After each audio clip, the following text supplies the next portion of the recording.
that Jimmy trolling or is that Jimmy serious? If you're not on the court playing against Boston or on the court playing against the New York Knicks, you should keep your mouth shut. You hear that, guys? You don't work, you don't get paid. Man.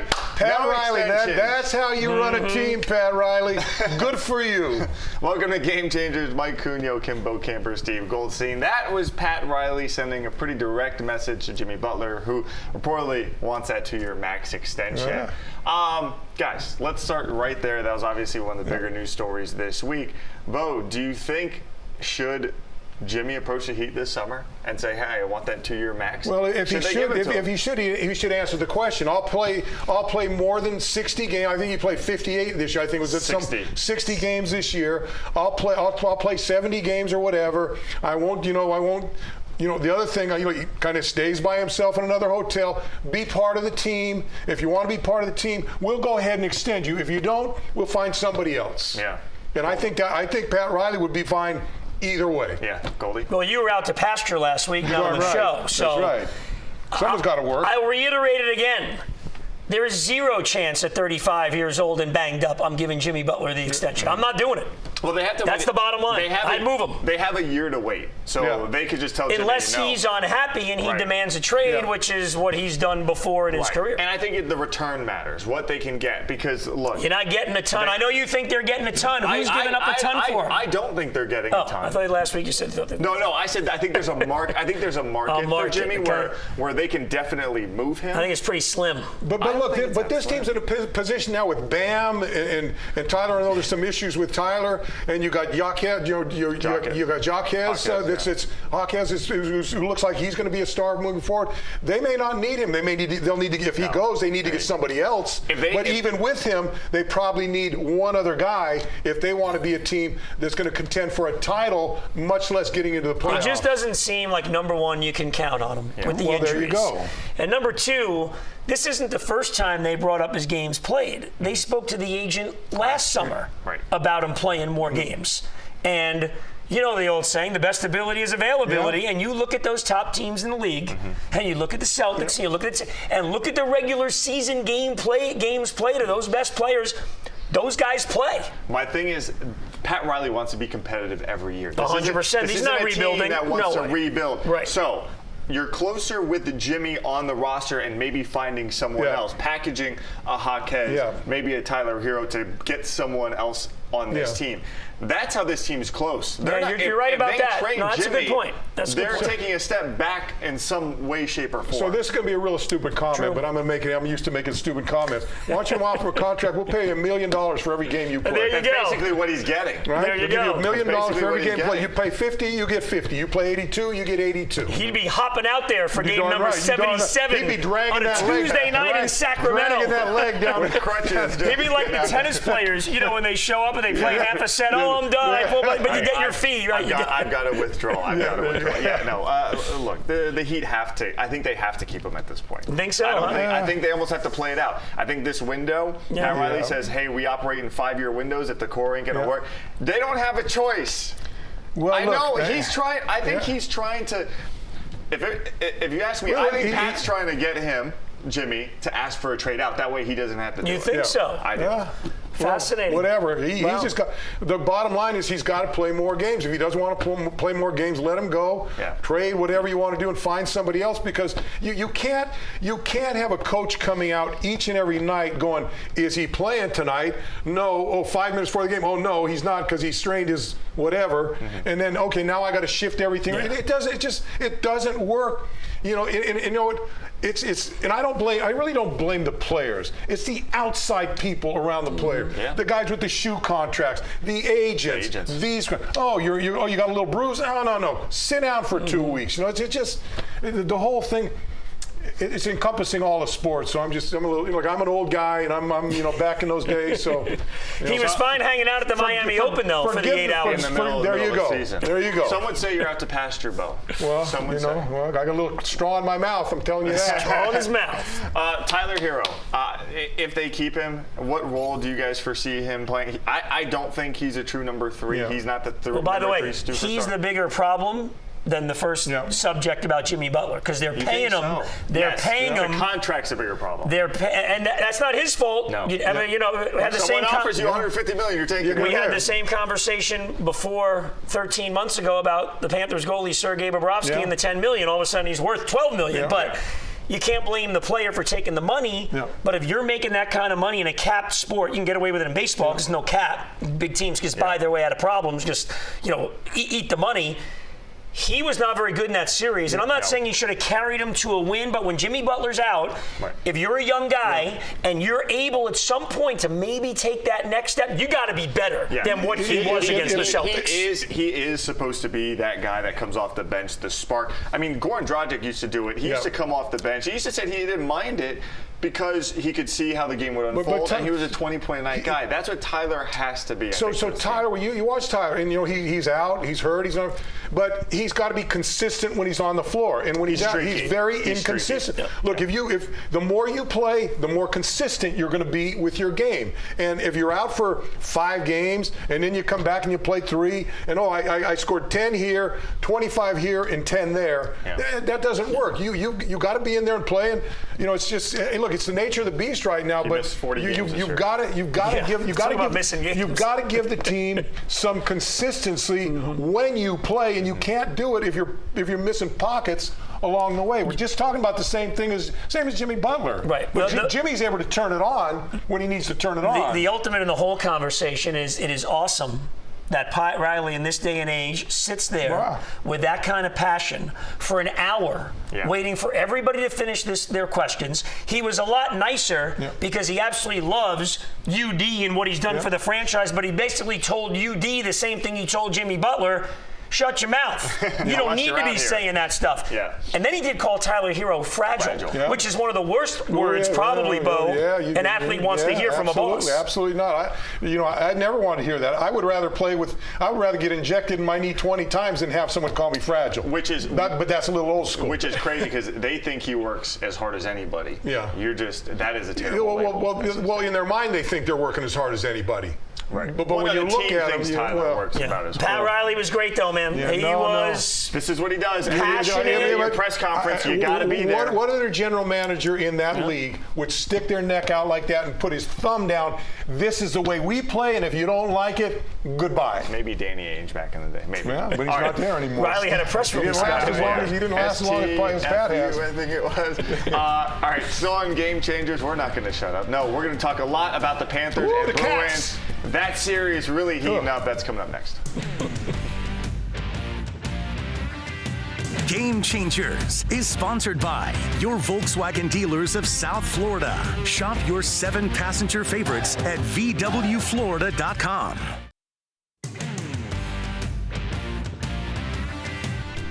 Welcome back to Game Changers. Where'd the whiteboards go? Where are the whiteboards? We don't want to abuse the whiteboards like Kachuk abused Pasternak in Game 2 of the Bruins-Panthers series. That looked a little like Mike Tyson and Jake Paul. Devastating right hook. Man. We're not going to get into whether it was dirty or not because I think both guys probably threw a couple extra shots in there during that game. But Goldie, I want to talk to you about this series, and I want to talk to you specifically about Paul Maurice. Obviously, we saw the flip switch in Game 2. The Panthers were able to even up the series there. What's Paul Maurice doing where he can kind of poke and prod at the lineups mid-game that, not just even in that game and others, that he can find something and all of a sudden the game turns on its head? He's been really impressive at it for these 2 years, and he makes a change in Game 5, the clincher last series against Tampa. Separates Barkov and Reinhart, throws Kachuk with Barkov, which we hadn't really seen since a little bit early last year. And then Game 1, it doesn't go great. Not just because of the lines, first period, and late in the first period of Game 2, he changes him back, and it's almost like Alexander Barkov was shot out of a cannon once he got back with Reinhart and Lundell with Kachuk and Verhaeghe. Paul Maurice just has a really good pulse, his finger on the pulse of the team, and he can worry about the big picture because he trusts his people and his staff so much. He has nothing to do with the goaltending, not a ton to do with the way they run the defense. He can be the CEO, the head coach of this team. I don't want to be like a caller from. I don't want to be Joe from Medley, on this thing. But you're Bo from Medley. But is there any thought that layoff, the being stale for being a few days off, and they just came out a little sluggish? I think in game one, possibly. It was interesting in game one because if they would have played the second half of the game the way they played the first half, you would have understood it. They actually came out pretty well, but sustaining it for the 60 minutes and being sharp mentally, which they really weren't in game one. But we've seen this all year from this team. We've really seen this for a couple of years. Yeah. They are able to identify what they did wrong. They were very calm because they knew it was all controllable. And the biggest thing was they got in front of the goaltender. They chased Swayman in game two. And that crowd, in that game, in game two, that place was absolutely nuts. And they loved all the fights late in the game. When Kachuk hit Pasta with that right hook, it was one of the loudest I've ever heard that arena. But I got a question for you here. As a fan, because I know you wanted to buy season tickets, but something fell through. Yeah, you two should be going all these games. But as a fan, when you look at a lot of people I heard from I'm still afraid of Boston, before the series started. Do you have a fear of Boston and the way they play physically? No, I don't. Well, I tell you what, the one thing I did notice, they're a lot bigger than the Panthers. I mean, it looks like you look at each guy. I'm watching the guys go down the skate, the ice, and I'm going, oh man, that guy's about 4 inches and across the board. So from a physical standpoint, I think that would be a concern for me. But I think they've answered that question. I think this is a scrappy team. They're willing to go toe to toe with anybody. And I tell you what, I continue to say that they get better in the third period continually. The other thing is, when Tampa came in, they were the #1 penalty scoring team. The Cats shut them down. They shut them down that whole series. Same thing with the Boston in the game last night. They had a lot of times where they were on a shorthanded, and they shut down the penalty. So I think, to me, that's a lot of what they've been doing that are keeping them in these games and playing as consistently as they have. Well, it was the one area. It's interesting you bring up the penalty kill because it was the one area last year that they struggled in.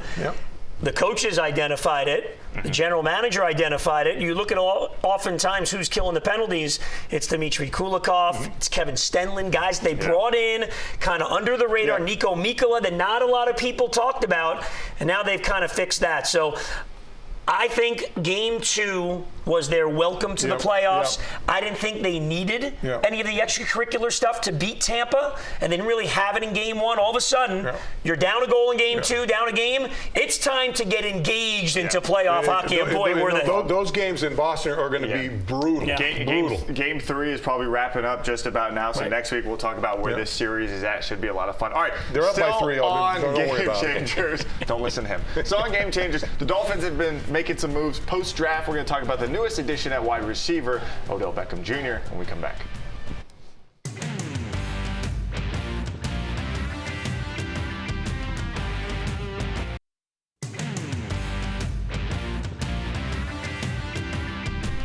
Welcome back to Game Changers. Ooh. Dolphins are hoping they've got a new game-changing weapon at wide receiver. The Odell Beckham Jr. thing finally came to fruition. Another 5'10" receiver. There you go. Another 5'10" receiver. He's a little taller. He's a 5'11". He's a 5'11" in cleats, 6 foot. Okay.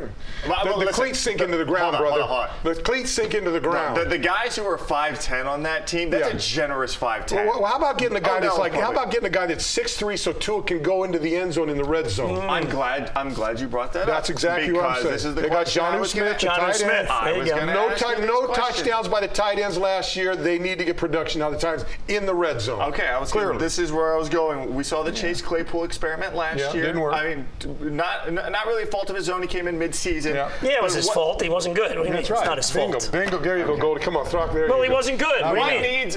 This guy is good. What do you need to see out of Odell production-wise to say this was worth it? So I think he's got to give. I think he's got to give you 35 to 40 catches. Okay. I think he's got to give you 5 touchdowns. Okay. I think he's got to give you about 500-600 yards. But so here's my concern. Basically what he did in Baltimore. That's basically what he did. Here's my concern with guys like this. How many teams has he been on since he's come into the league? Been on a few teams and a lot recently after the run with the Giants. This is 5. So it's like the Eli Apple guy. You know, well, why are they always giving him away? Why always giving? Right. Why doesn't the team that he played with last? You know, I know it's money. Why doesn't it, if he played well for that team? Why didn't they sign him again? He's got some injury. I understand that. So, and that all falls into why he's every year. Okay, he was good for us this year, but we don't want him next year. And that's why I asked the question. So that's my concern. Production-wise, but the Rams won a Super Bowl with him. So well, yeah, if he's not in the Super Bowl, but you're not asking him to be signed halfway through the season. Well, you're not asking MVP him. That game had he not. You're not asking him to be your main guy. I get it. You're asking him to be better than who they had as the third guys in the past. And I think the biggest thing is if you can get him a little bit more involved. Jalen Waddle and Tyreek Hill were broken down at the end of the year. No doubt. I know they're awesome. Yep. And Mike McDaniel wants to get the ball to him as much as he can, and he should. But it is a long run. Maybe you got to scale it back a little bit. It's for like those we guys. talked about with Jimmy Butler, and it's not the same thing, but it's availability. He's got to be available. He's got to be available for 15 games, 16 Played games. 14 last year. He can't play. Well, that's what he played the year before. He didn't play. Yeah, there you go. At all. You know. Well, so and the year before that. You know why you got to ruin my thing with facts? I don't understand. To your point about Waddle and Hill, you always do that to me. There were stretches. Cunha never throws facts out. He's Johnny from Pembroke Pines. Johnny from Pembroke. First of all, I don't go north of the Dade where I work. Whoa, okay, buddy. No, I'm just kidding. You were at the Panther game the other night. That's impressive. It was a hologram. It was a stretch. The year of AI. We had to send a limousine to get him up there. Listen, when Waddle went down last year at certain stretches, when Hill went out, that offense becomes. That's what I'm saying. They needed a little. But look, that being said, if that happens, well, they've got a running back room that can fill a lot of problems, can get a lot of the Jalen Wright speed. I like the Jalen Wright. I like that, and I think that room is going to be. I think that if they allow them to play, they will be dynamic in this. The offense overall, you had Beckham, you had Wright, you had a tight end who, as you say, had 5 touchdowns last year in Atlanta with no quarterback. But they got a hole. They got a hole right in the middle in front of Tua. I don't know whose hands he's going to be putting under every snap, but there's a hole in the middle right there that needs to be fixed. I think I do think this, I'm not saying it's going to be great, it's not going to be Rob Hunt, but between Wynn and Eichenberg and Robert Jones, I mean, you can get by at those guard positions, man. You don't think you can get by at guard? Plug those guys in? When you said some of those names. You can get by at the guards if you don't want to go far into the playoffs. Wow. If you want to go further in the play. So what happens? What happens in Buffalo when it's cold? Then you got to start playing power football.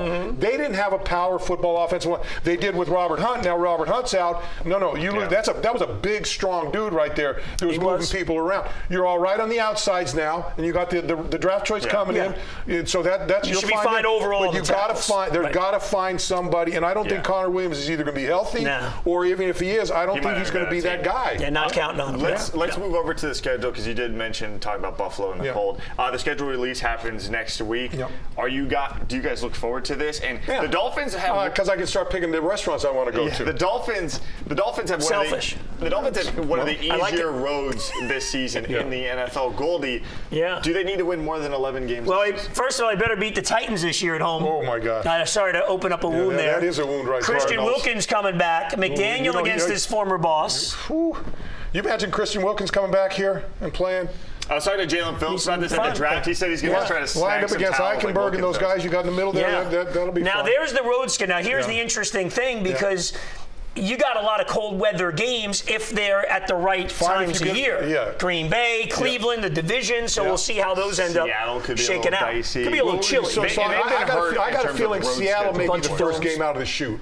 Well, is that inside information? No, dude. I remember last time they played Seattle was the first game out of the chute. Bo Camper breaks the news. Everyone predicts the draft. Yeah. I predict who's the first game. You predict the schedule. There you go. 4:25. There's a really nice restaurant in Seattle. You want to go to Seattle? I want to go to Pike's Fish Market. You throw the fish. Throw fish and stuff. Don't get hit with the fish. Bo needs to travel across the country to get a good coffee. Go see the gum wall. Ever see the gum wall? Love my Joe. People stick their gum. You never heard about that? That's disgusting. In Seattle, it is disgusting. More to come on Game Changers, including the Tom Brady roast. Where were you, Bo? Where were you? On the roast? You're the Hollywood guy. I was sitting watching on TV, criticizing everybody. That's what I was doing. Except that blonde girl, she was great. That's coming up next. Nikki Glaser. Yeah.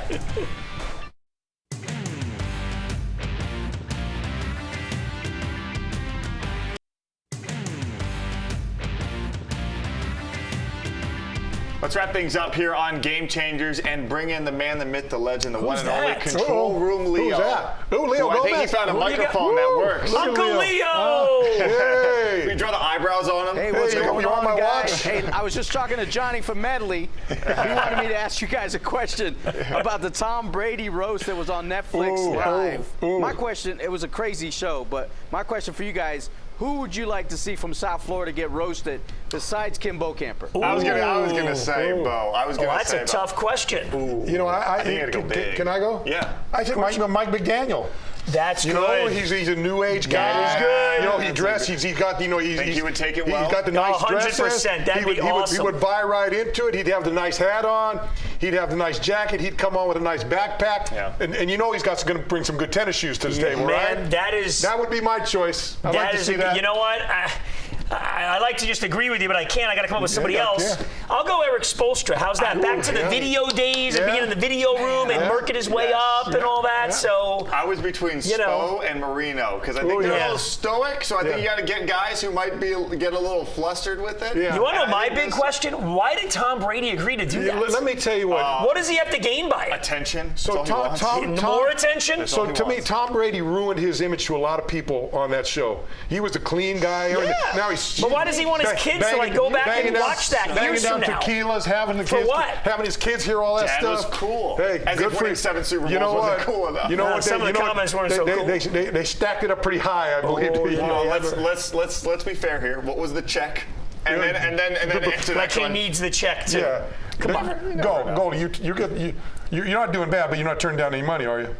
I'm not Tom Brady. No. But Well, the answer is no, I'm not. Exactly. You can roast me You and I both. as much as you want. I'd actually like to roast you. Roast away. All right, Leo. Thanks for your question. Uncle Loved it. Leo. Uncle Leo. We'll see you next time. Thanks for joining us here See you at on the Game diner. Changer. This guy's really got to go. He's leaving. Outta here, Bo Camper.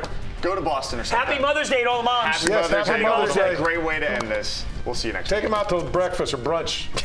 On your tab? No.